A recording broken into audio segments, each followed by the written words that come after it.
Jemaah sekalian, tak terasa kita sudah berada di pertengahan bulan Sya'ban. Kalau tidak salah ini sudah masuk tanggal 15 ya, atau 14 ya.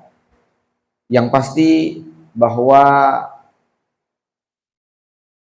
kurang dari 3 pekan atau 2 pekan lebih sedikit kita akan memasuki satu momen yang diistimewakan oleh Rasulullah SAW. Adalah para sahabat biasa melakukan tarhib, ibarat tamu istimewa, tamu spesial yang datang. Maka ini bukan sekedar bahwa dia spesial karena dia ini tamu yang terkenal, tapi karena memang dia ingin datang untuk memberikan oleh-oleh yang terbaik buat tuan rumah yang disinggahinya. Ya, bukan sekedar oleh-oleh, dia akan meninggalkan kenangan, rekreasi spiritual buat yang bisa merasakannya.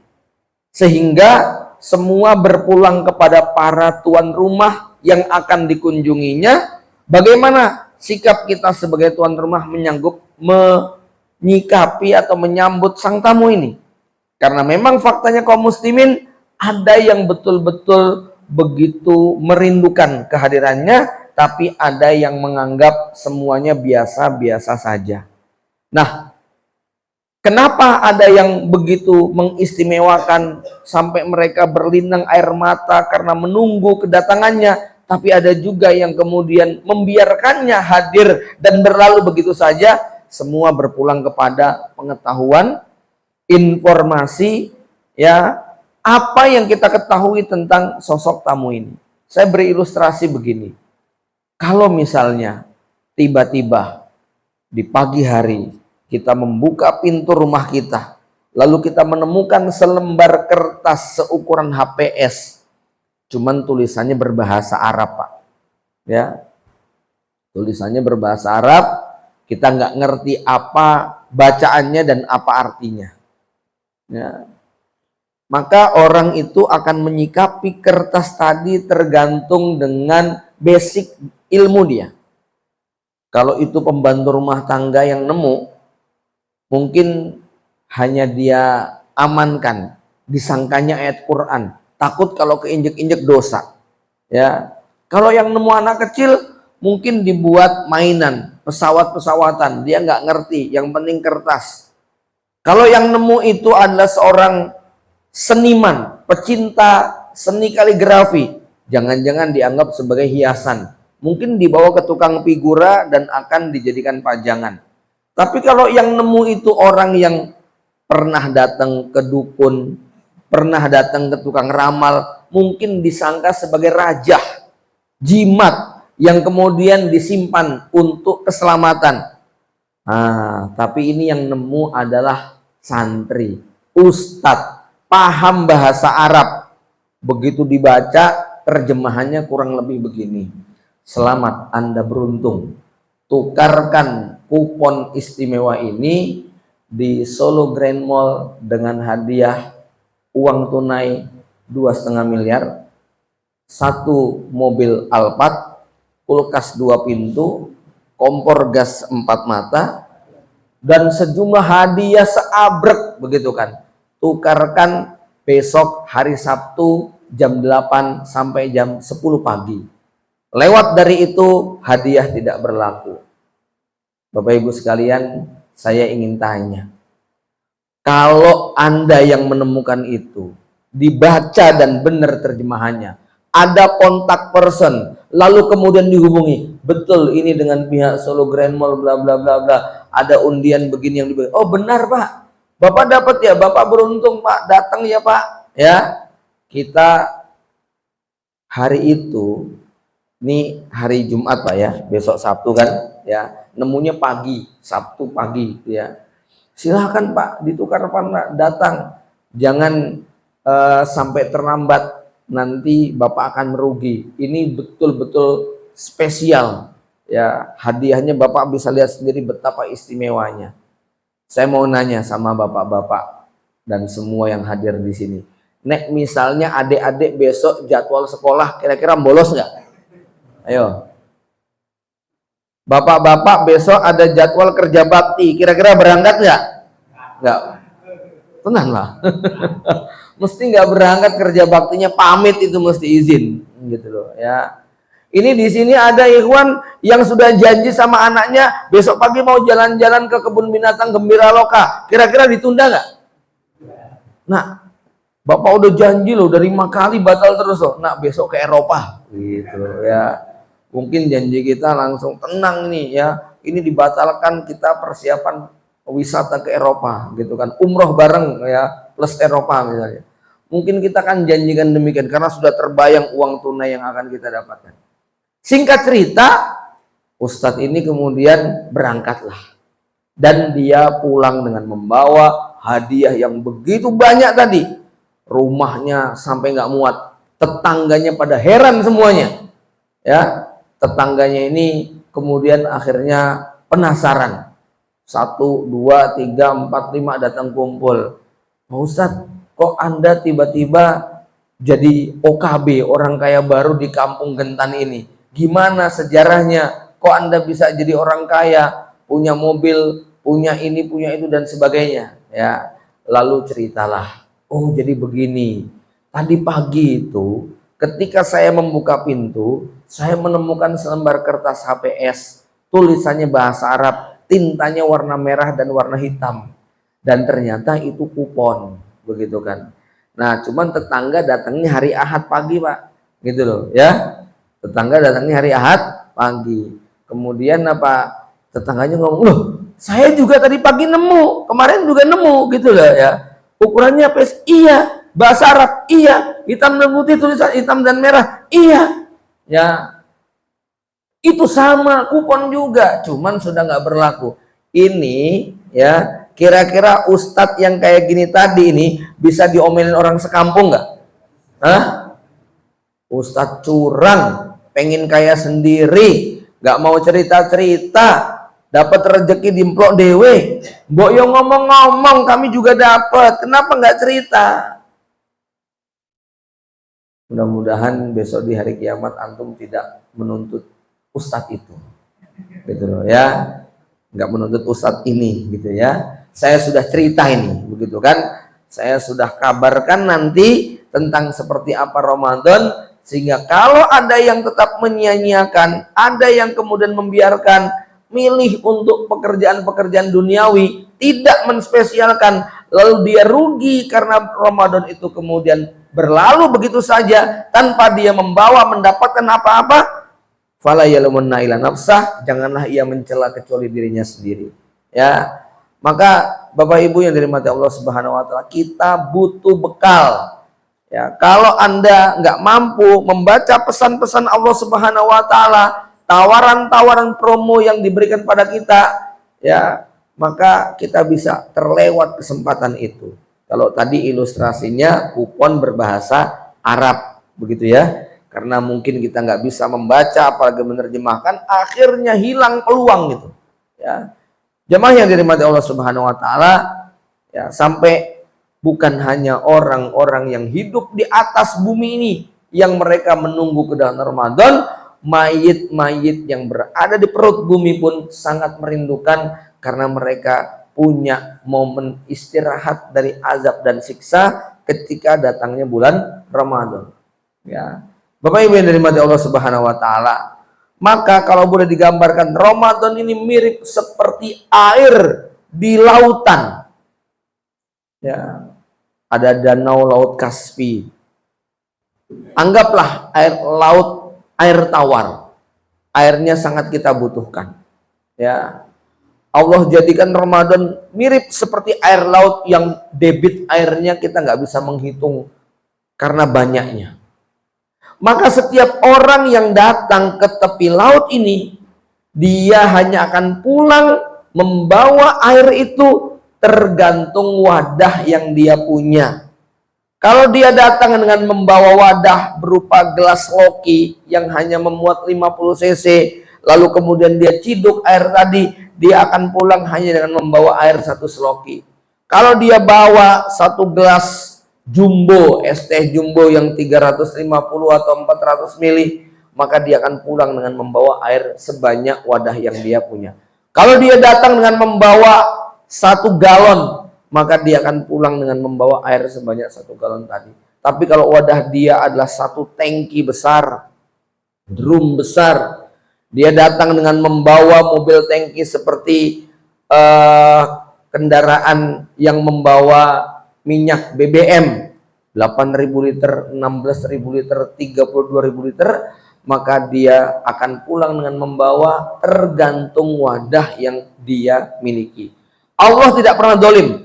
Karunia-Nya seperti lautan tadi, berapapun diambil tidak akan pernah habis, dan setiap orang diberi sesuai dengan wadah yang dia punya.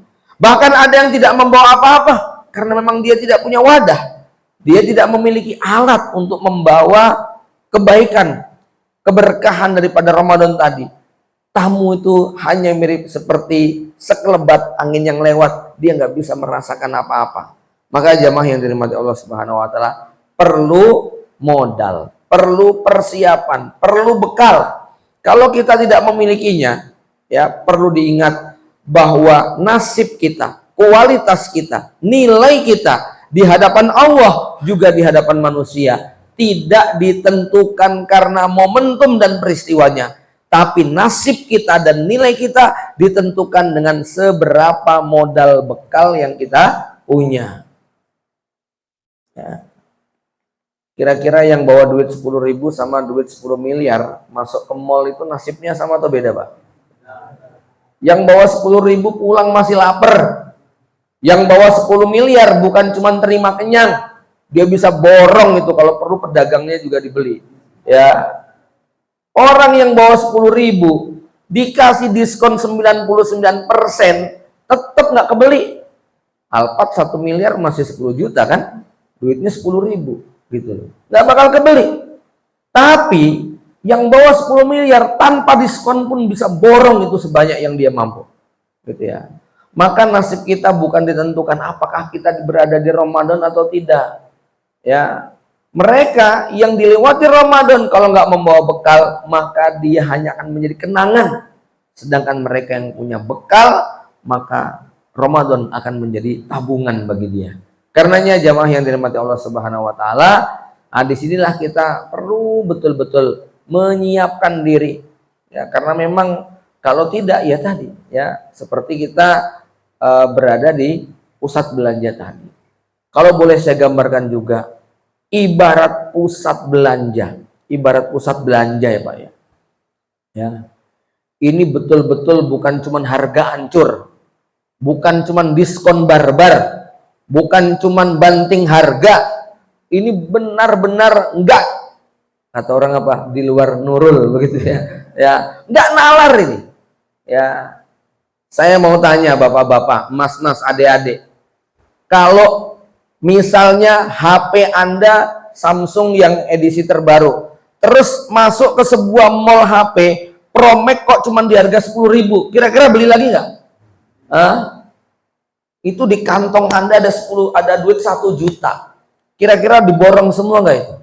Ya, walaupun di tangan Anda sudah ada HP, Anda sudah punya mobil baru, ya Kalia, Siagra atau mobil semua, terus masuk ke mall tadi ngelihat Alphard cuma dijual 100.000, kira-kira pengen borong lagi nggak? Walaupun rumah kita tinggal di kampung yang gangnya sempit, itu tetap kita beli, begitu kan ya? Karena apa? Ini momennya cuma sangat terbatas sekali, ya.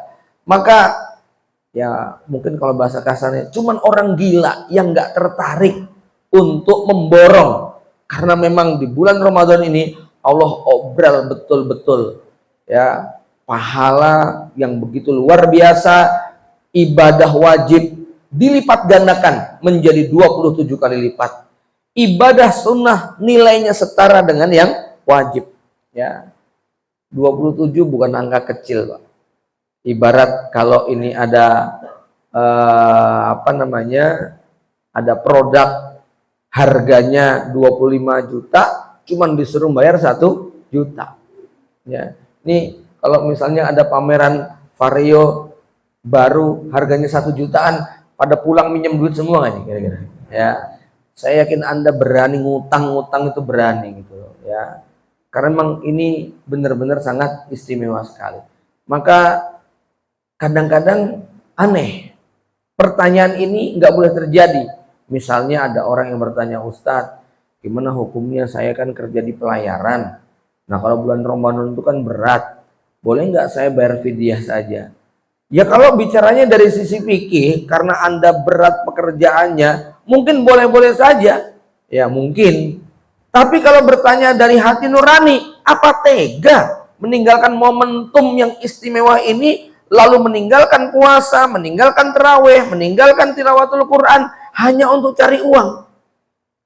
Pertanyaan itu nggak akan muncul kalau kita sadar tentang nilainya. Seorang mukmin nggak akan berhenti hanya pada halal apa haram, boleh apa tidak, ya bayar fidyah. Nggak akan dia bertanya begitu, karena pikiran dia adalah ini eman-eman kalau sampai ditinggalkan, gitu ya. Bapak Ibu jamaah yang dirahmati Allah Subhanahu Wa Taala, karenanya ya ini kita perlu menyiapkan. Apa yang perlu kita siapkan? Ada 4. Biasanya kita ini mau melakukan apapun bekalnya 4. 1 bekal ilmu, 2 bekal mental, 3 bekal finansial, 4 bekal fisik kita. Ya, mau nikah ya bekalnya 4 ini. Ya, mau jihad bekalnya 4 ini. Ya, mau bisnis ya bekalnya 4 ini. Mau memasuki Ramadan bekalnya 4 ini. Nah, cuma nanti 4 ini tentu disesuaikan dengan apa namanya konten yang sedang kita hadapi. Mau haji umroh ya bekalnya 4 ini. Ya, bekal yang pertama adalah bekal ilmu. Tadi saya sudah beri ilustrasi. Yang tidak berilmu dia akan kehilangan kesempatan. Ya, karena kertas brosur bonus sayembara tadi nggak dia pahami maknanya. Akhirnya momennya lewat dan dia gagal untuk menukarkan kertas kupon bonus tadi. Ya. Ilmu apa yang kita perlu pelajari? Jamaah rahimakumullah, di samping tarhib Ramadan semacam ini, nggak cukup hanya dengan tarhib. Dibuka lagi buku standar fikih Ramadan, fikih saum. Mahat Ali itu punya buku fikih siam ya, cukup lengkap, cukup terperinci. Kaitannya dengan halal haram, kaitannya dengan yang wajib dan yang sunnah, kaitannya dengan yang mubah dan yang makruh, kaitannya perkara-perkara yang membatalkan, perkara yang tidak membatalkan, ya, maupun hukum-hukum yang terkait dengan masalah saum, ya, perlu di-upgrade lagi. Kalau Anda malas membaca bukunya, takut salah memahaminya, bisa buka YouTube kajian fikih saum Ramadan, yang fikih ya, tazkiyatun nafas fi Ramadan. Sangat banyak sekali, banyak ustadz-ustadz yang memberikan penjelasan tentang fikih saum, baik yang ringkas maupun yang terperinci. Nah ini paling tidak kalau bukunya males untuk kita buka, saya yakin di semua HP, di semua saku Anda ada HP yang kita bisa menikmati kajian-kajian yang kita download dari YouTube ya. Ini terkait dengan ilmu. Yang kedua, terkait dengan mental. Bapak Ibu yang dirahmati Allah Subhanahu Wa Taala, jemaah yang dirahmati Allah Subhanahu Wa Taala, berbicara tentang mental itu begini. Bagi orang beriman, Ramadan itu merupakan bulan berkah. Tapi bagi yang mentalnya tidak beriman kepada Allah Subhanahu Wa Taala, Ramadan boleh jadi bulan musibah. Coba tanyakan kepada tukang cilok yang biasa keliling di pagi hari di sekolah-sekolah. Ya, saya punya kawan sampai hari ke-15 nganggur, nggak punya pekerjaan, bingung mau jualan apa. Ya, sahur nggak kepake, jam 7 pagi pada puasa, sore buat buka juga kalah menarik dengan yang ada di rumah. Ya, kalau mental nggak siap, maka pedagang-pedagang gini banyak yang mengutuk Ramadan. Mungkin bagi sebagian ya ada yang mendapatkan keberkahan ya. Saya termasuk yang senang kalau bulan Ramadan begitu ya. Ya, tapi butuh mental yang kuat loh. Kenapa? Banyak orang-orang yang diuntungkan dengan Ramadan. Misalnya dia adalah pemilik konveksi, pemilik kuliner kue lebaran, ya, ataupun bisnis-bisnis yang lain. Ada yang sampai nggak sempat ngaji karena kerja memenuhi orderan. Ada yang nggak bisa sholat berjamaah karena pesanan itu numpuk sampai jatah sekian waktu, sampai sudah mengundang tetangga-tetangganya. Akhirnya Ramadan hanya habis dipakai buat cari uang, begitu kan ya. Apalagi 10 Ramadan terakhir lebih menggiurkan. Ba'da Isya lainnya terawih dia malah jual petasan, begitu kan ya. Ini fakta, itu kan ya. Kita nggak bicara hukum ya, kita bicara betapa eman-emannya orang lain menikmati ibadah istimewa, kita masih tetap disibukkan dengan dunia. Berapa banyak para pedagang, para pengusaha, para pebisnis, para wirausahawan yang 10 hari terakhir Ramadan nggak bisa untuk iktikaf di Masjid Allah Subhanahu wa Ta'ala. Kenapa? Lagi penuh-penuhnya order, lagi meludak-meludaknya pesanan, sampai di lembur siang malam, begitu kan ya. Nah, ini bukan bicara hukum, ini bicara tentang betapa eman-emannya kalau kemudian Ramadan yang harusnya itu bulan kita taqarrubu ila akhirah, malah kemudian takarrubnya kepada dunia. Ini ya, ini mental penting. Maaf ya, saudara-saudara kita yang diuji Allah Subhanahu wa Ta'ala dengan bisnis haram, hiburan malam, dan yang lebih parah lagi, itu banyak yang mengutuk loh tentang Ramadan, begitu kan ya. Mereka protes karena ada perda syariah yang kemudian menutup hiburan malam selama Ramadan, begitu loh ya. Lalu pelaku-pelakunya protes, Pak, puasanya kan cuma siang, malam ya tetap boleh operasi lah, begitu loh ya. Naudzubillah summa naudzubillah ya. Kami walaupun kayak begini, naudzubillah menjual harga diri ya, siang tetap puasa kok Pak, gitu ya. Ini tentu merupakan musibah ya. Ya, mereka banyak yang sedih, mereka banyak yang gundah dengan datangnya bulan Ramadan, bukannya disambut dengan hangat, justru banyak yang merengut karena datangnya bulan Ramadan. Karena Ramadan dianggap mengancam bisnis mereka. Ramadan telah mengurangi rezeki mereka. Ramadan dianggap sebagai penyebab mereka kesulitan menghadapi Lebaran. Ya, maka jamaah yang dirahmati Allah, mental perlu disiapkan. Ya. Ibu-ibu perlu dikasih tahu juga.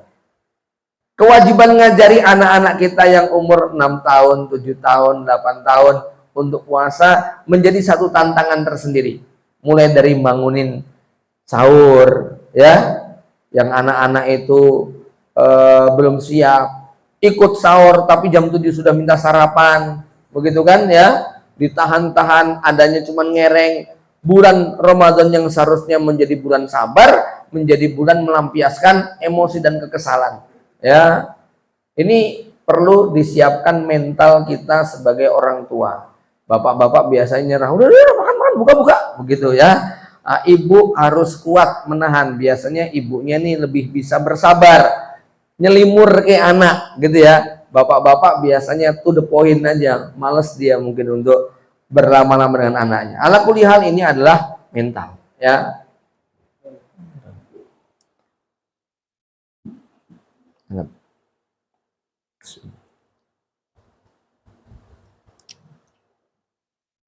Jamaah yang dirahmati Allah Subhanahu wa Ta'ala, yang ketiga yang juga tidak kalah penting adalah bekal finansial. Bapak Ibu sekalian, kita tahu hampir tidak ada ibadah yang tidak butuh biaya. Ya, ibadah apapun. Anda zikir nggak pakai biaya, iya, tapi kan tetap harus pakai baju dan celana dong, gitu kan, ya. Ya. Anda duduk di masjid nyaman, karpetnya tebal, pakai AC misalnya, itu kan biaya semuanya. Gitu. Apalagi ibadah-ibadah yang lain, ya. Ibadah umroh di bulan Ramadan nilainya sama dengan haji. Ya, makanya biaya umrohnya kadang-kadang double. Di bulan biasa 25, 30, di Ramadan bisa 40, 45, 50, apalagi yang mau full 30 hari di bulan Ramadan. Ya, karena memang hotel-hotel di sana naik, dikomplain sama kita, kenapa kok Ramadan hotelnya jadi mahal? Ya kan pahalanya besar, begitu ya. Mereka memanfaatkan besarnya pahala untuk menggedor hati kita supaya tetap berangkat ke tanah suci dalam rangka menunaikan ibadah umroh tadi. Lagi-lagi ini bicara tentang duit, bicara tentang harta. Ya, coba betapa bahagianya kalau orang itu mampu memenuhi apa yang Nabi katakan, man aftara shaiman kana lahu ajru mislu man shoma duna ayyangkussa min ujurhim syai'a. Siapa yang memberi berbuka orang yang berpuasa, maka dia mendapatkan ganjaran yang serupa dengan yang puasa tadi tanpa mengurangi pahalanya sama sekali. Dan dia pinter, yang dikasih makan berbuka puasa tuh ustadz dan santri, yang pahalanya bukan cuma pahala puasa, Pak, pahala terawihnya, pahala hatamin Qur'annya, zikir pagi petangnya, dan kegiatan thalabul ilminya. Ini luar biasa sekali ya. Anda puasa plus tiap hari ngasih makan 100 orang berbuka.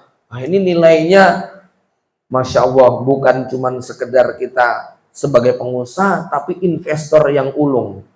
Dan ini lagi-lagi pakai duit begitu ya. Bukber yang istimewa itu akan diuber-uber oleh para ya soimin dan soimah ya.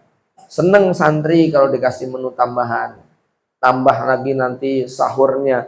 Ini ada kawan yang mereka gerakannya bukan gerakan buka bersama, tapi sahur bersama. Ya, memang hadisnya nggak ada sih ya, yang secara khusus siapa yang memberikan makan sahur. Tapi secara logika yang bikin kita kuat puasa itu apa? Sahurnya. Udah nggak usah pakai dalil. Anda kasih makan sahur pasti berpahala. Wong itu dalil umumnya memberi makan, apalagi makannya untuk sahur. Maka di kampung daerah Banyudono itu ada kawan-kawan yang dia bikin acaranya apa? Donasi untuk sahur bersama. Karena memang ada masyarakat itu yang sahurnya nggak semangat. Nah, datang ke situ ada rendang, ada ini, wah jadi semangat itu. Anak-anaknya pun diajak, begitu kan ya? Karena menu sahurnya istimewa. Ya, jamaah sekalian. Nah, ini ada yang kelewat tentang bekal harta ya. Secara teoritis Ramadan itu makannya bertambah atau berkurang? Berkurang, harusnya 3 kali jadi 2 kali. Tapi secara aplikatif biayanya nambah atau kurang? Ya, biaya nambah. Kenapa Ramadan kok justru pengeluaran jadi membengkak padahal yang kita konsumsi itu sedikit? Ya, karena faktanya memang satu, menjelang Ramadan kira-kira harga naik apa turun, Pak? Naik semuanya ya. Yang kedua, karena ini momennya itu berbuka, biasanya biasa atau istimewa? Istimewa ya. Untuk supaya anak semangat sahurnya, sahur itu hari pertama, kedua, ketiga sudah ada jadwal, rendang, bakso, dan itu menu-menu mahal semuanya. Anggaran juga keluar. Akhir bulan sudah ada rencana untuk mudik, pulang kampung, beli baju baru, sepatu sendal baru, bla bla bla. Ya, ini yang membuat butuh biaya tambahan ketika kita masuk pada bulan Ramadan. Ya. Nah, bekal harta ini juga yang membuat kita bisa menikmati ibadah lebih lama. Saya kagum dengan kawan saya di daerah Balikpapan. Beliau buka soto Lamongan. Yang luar biasa, selama Ramadan tokonya tutup. Tapi karyawan tetap digaji. Plus dengan THR. Ramadan dia pakai buat totalitas ibadah. Gitu ya. Karyawan masuk pas buat ngasih menu bukber. Begitu kan ya. Buat makan malam habis iftar, takjil, makan soto Lamongan punya dia. Pokoknya dia bekerja selama 11 bulan, ditabung. Gimana caranya Ramadan tetap bisa gaji karyawan dan bisa memaksimalkan suasana ibadah, gitu ya. Bapak Ibu sekalian, ya tentu saja nggak semuanya kayak begini, ya. Nanti susah juga kalau semua toko tutup, begitu kan, ya. Ya, padahal kita membutuhkan begitu. Kalau toko saya Ramadan tutup, mesti protes banyak orang, begitu kan, ya, dikomplain, ya. Jamaah yang dirahmati Allah Subhanahu Wa Taala, ini terkait dengan bekal harta. Dan ada momen yang juga tak kalah istimewanya, yaitu di 10 hari terakhir. Ya. Kalau kita nggak punya bekal harta yang cukup, apalagi kemudian berangkat dari kurang tanggung jawab, lari daripada amanah, itu nanti tanggal 19 Ramadan pura-pura pamit sama istri dan anak untuk iktikaf, padahal karena lagi puyeng kepalanya mikirkan sebentar lagi lebaran dan belum punya bekal. Ya, apa yang kemudian terjadi? Keliling cari iktikaf gratisan, nemu, baru hari kedua sudah di WA sama istrinya, Pak, beras habis, minyak nipis, anak-anak pada nangis, ya, belum beli baju lebaran, belum punya ini, belum punya itu, bla bla bla. Akhirnya hari ketiga habis sahur pamit sama panitia, pulang, nggak jadi iktikaf. Itu Pak. Tapi beda cerita. Anda bekerja, Anda usaha, Anda dagang, tiap hari nabung. Setiap hari nabung 20.000, 20.000, 20.000. 1 bulan kumpul 600.000. 1 tahun kumpul 7 juta. Atau mungkin tabungnya tambah lagi. Ya. Tanggal 19 Ramadan istri dipanggil. Umi, sini. Anak-anak kumpul semuanya. 345 hari Abi sudah membersamai kalian. Makan, minum, tidur, bermain, ya, jalan-jalan. Maka 10 hari ke depan Bapak mau fokus totalitas ibadah iktikaf di Masjid Al-Aqsa, begitu ya, misalnya. Ini masjid apa nih? Al-Ghafar. Ada iktikaf nggak? Oh belum, ya.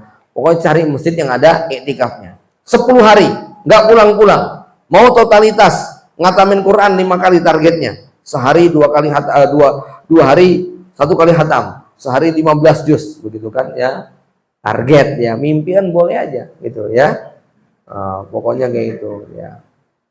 Terus, ya, udah mulai cemas nih.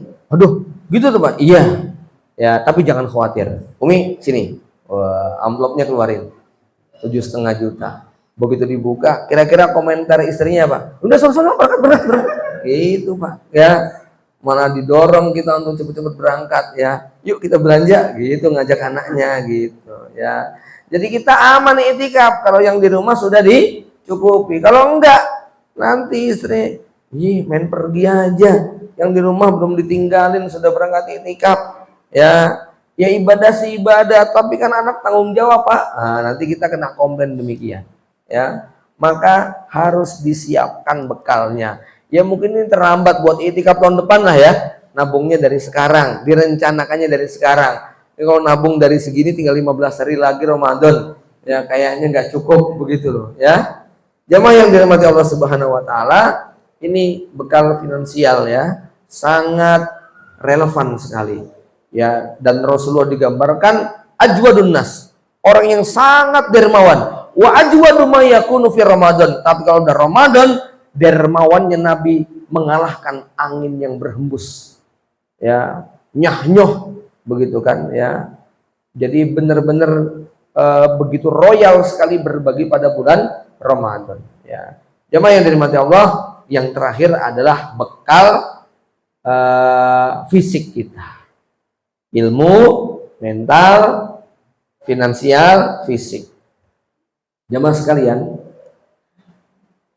betapa menyedihkan kalau kita menyaksikan kegembiraan saudara-saudara kita, tetangga-tetangga kita, kerabat-kerabat kita menikmati Ramadan. Bisa sahur dengan semangat, bisa berbuka dengan ceria dan gembira, bisa melewati malam hari dengan tarawih bersama imam sampai witir selesai, plus dengan mengikuti kajiannya. baik yang ba'da subuh maupun ketika tarawihnya. Bisa menikmati Lailatul Qadar, bisa dapat 10 malam terakhir dengan maksimal. Karena bugarnya tubuh mereka, karena sehatnya mereka, sementara kita terbaring lemah di atas ranjang bahkan ruang ICU. Tentu menyedihkan. Ya, maka berdoalah kepada Allah Subhanahu wa taala agar kita diberi kekuatan. Jangan sakit dululah di bulan Ramadan, karena memang sedih rasanya kalau sakit kemudian nggak kuat baca Quran, nggak kuat bangun malam, ketinggalan puasa di bulan Ramadan. Memang bisa ditukar di bulan yang lain, tapi ingat, tidak ada satupun hari di bulan Ramadan yang nilainya sama dengan satu hari di bulan Ramadan. Ya, maka uzur-uzur yang masih memungkinkan untuk kita lewati uzur tersebut. Jangan diambil kalau memang tidak keberatan. Contoh safar. Ya, barangkali safar itu termasuk di antara rukhsah untuk tidak berpuasa. Memang ada dalilnya. Laisa minal khairi asyamu fis safari. Walaupun tetap perlu kita perhatikan konteksnya seperti apa. Kalau cuma suruh Jakarta naik pesawat 1 jam terus berbuka, menurut saya pribadi eman-eman. Ya, eman-eman. Ya, wong kita nggak capek, nggak haus, begitu kan ya. Dari sini bandara naik taksi, dari bandara terbang, sampai bandara naik taksi lagi sampai rumah. Sudah duduk manis. Kita bukan jalan kaki siah ribuan kilometer seperti zaman dulu di padang pasir yang terik gersang. Ini kita berada di ruang AC semuanya, gitu kan ya. Maka kalau yang seperti itu sebaiknya tidak perlu kita ambil rukhsah tersebut ya. Tapi kalau memang safarnya sangat berat sekali, tak mengapa dia kemudian mengambil rukhsah tersebut.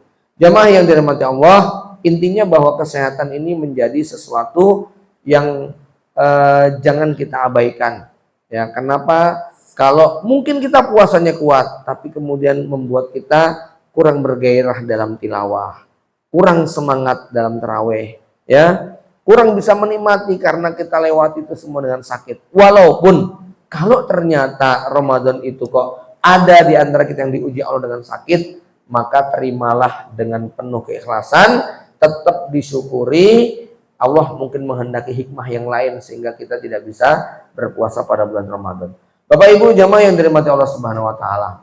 Ya, selanjutnya yang perlu kita pahami juga bahwa Ramadan ini boleh dikatakan mirip seperti madrasah, lembaga pendidikan. Ya. Ibarat dia madrasah, maka dia akan memberikan materi-materi pelajaran. Ada ujiannya, ada rapotnya, ada rankingnya. Ya, maka kalau saya ilustrasikan begini, seandainya antum itu mulai puasa full pada 10 tahun misalnya, saya yakin anak-anak ustadz, anak-anak ikhwan, anak-anak bapak ibu sekalian yang sudah kenal masjid, kenal ngaji, ya, itu anak umur 7 tahun, 8 tahun sudah banyak yang full.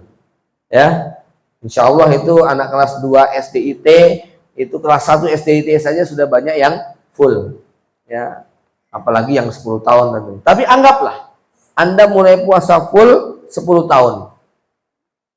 Maka yang hari ini umurnya sudah 20 tahun, berarti dia sudah sekolah di madrasah Ramadan selama 10 tahun. Yang sekarang umurnya 30 tahun, berarti dia sudah sekolah selama 20 tahun. Yang sekarang umurnya 40 tahun, dia sudah sekolah 30 tahun. Pertanyaan saya, itu nek 30 tahun tuh gelarnya S berapa?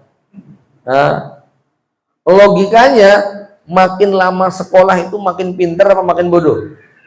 Tentu makin pinter. Ya. Sekarang begini Bapak Ibu sekalian, Bapak-bapak sekalian, kalau ada teman kita kuliah di luar negeri, ambil beasiswa di Amerika, 30 tahun sekolah baru kemudian kembali. Di sana ngakunya sekolahnya jurusan manajemen bisnis perusahaan. Lah kok tiba-tiba pulang ke Indonesia dodol cilok keliling? Dengan percaya nggak kalau dia itu S3 Master Bisnis? Hah? Percaya nggak Pak? Mesti nggak percaya. Ada yang kuliah S3 Madinah, ya. Lah pulang kok kemudian jualan koran keliling. Kira-kira Anda percaya nggak? Nah ini kayaknya di sana nggak kuliah ini, ya. Jangan-jangan di Amerika cuman jadi tukang cilok juga nih, begitu loh, ya. Sampai di sini kok jualan cilok lagi. Artinya begini, ya. Karena Ramadannya ada madrasah, lah kok sekolah puluhan tahun nggak ada yang berubah? Jangan-jangan selama ini nggak sekolah, ya. Jangan-jangan selama ini kita nggak ngikuti kurikulumnya. Bapak Ibu sekalian, teorinya ya, di pondok pesantren 6 tahun, yang tadinya nggak bisa bahasa Arab, bisa bahasa Arab. Yang tadinya nggak bisa ceramah, bisa ceramah. Yang tadinya nggak bisa nulis, bisa nulis. Yang tadinya nggak punya hafalan, punya hafalan. Itu teorinya, mondok 6 tahun. Tapi ada loh Pak, mereka mondok sampai 20 tahun, baca Quran nggak bisa. Ya, ceramah apa lagi? Ya, Arab gundul lebih nggak ngerti. Siapa itu mereka Pak? Hah? Mondok 20 tahun, 25 tahun, nggak bisa apa-apa. Siapa itu?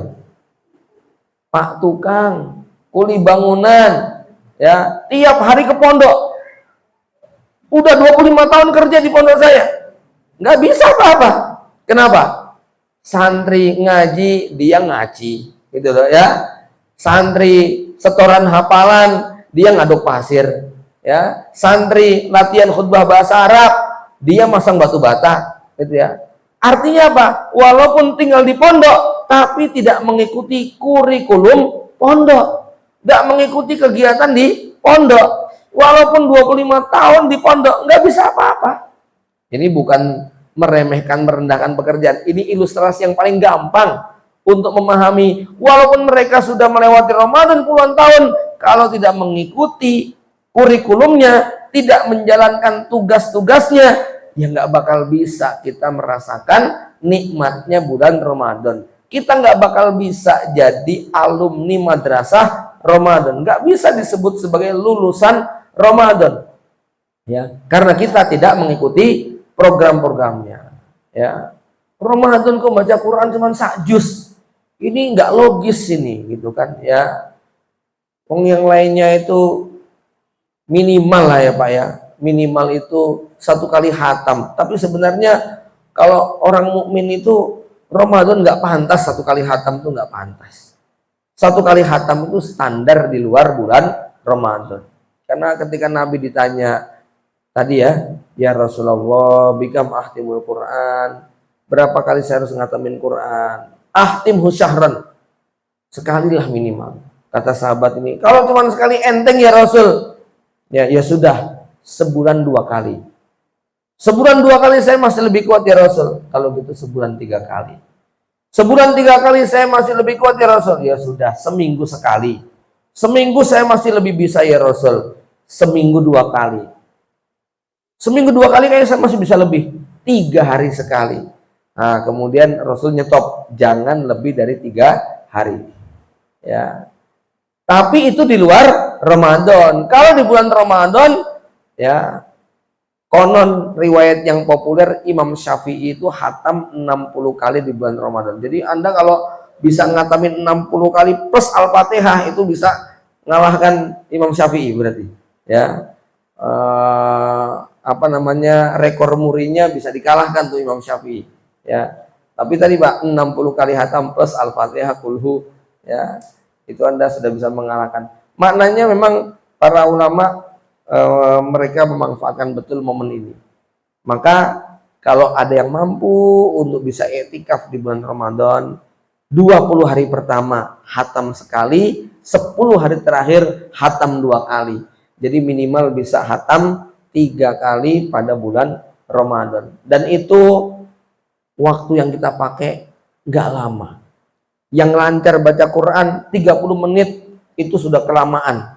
Begitu ya, 25 menit lah 1 juz. Kalau 1 hari dikasih 24 jam, kita pakai 1 jam saja, itu sudah 2 juz yang bisa kita baca. maka menghatamkan 2 kali atau 3 kali di bulan Ramadan yang kita punya kesempatan begitu banyak, tentu ini tidak terlalu berat untuk dikerjakan. Asal memang kita satu memohon betul kepada Allah agar diberi kemudahan. Karena ibadah apapun yang kita lakukan tanpa ada izin Allah dan tanpa kemudahan yang diberikan akan ada rasa sulit ketika kita menjalaninya.